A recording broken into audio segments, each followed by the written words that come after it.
DJ mixes by DJ Sonu.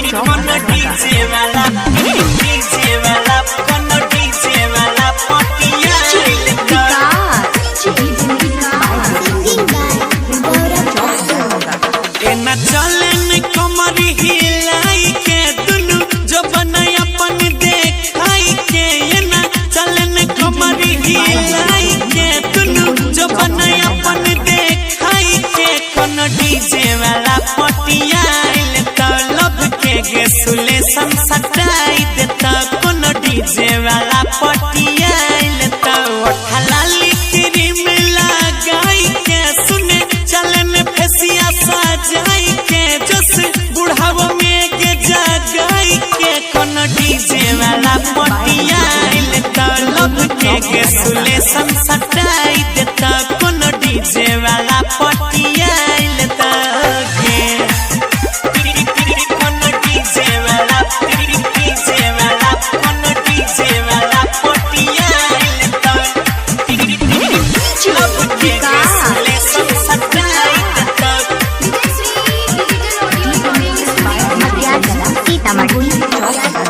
अठल तो हरे छुट जता जब भरल जवानी लुट जता सब अठल तो हरे छुट जता जब भरल जवानी लुट जता दोनों वॉल्यूम तो हर बढ़ाई देता कोनो डीजे वाला पटियाइल त रेड लाइट चली पे चमकाई देता गे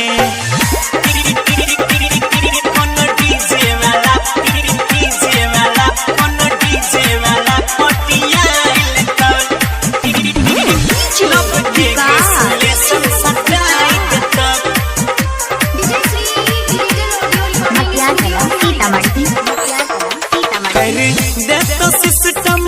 सेट गे कल डीजे विकास से भेट गे करी देखो सिस्टम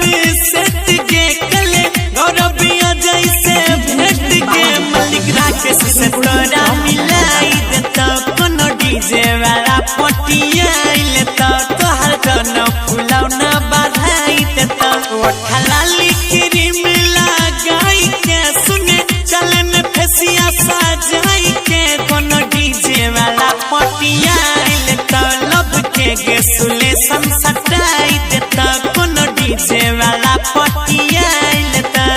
गे DJ mixes by DJ Sonu. Chowk Darbhanga.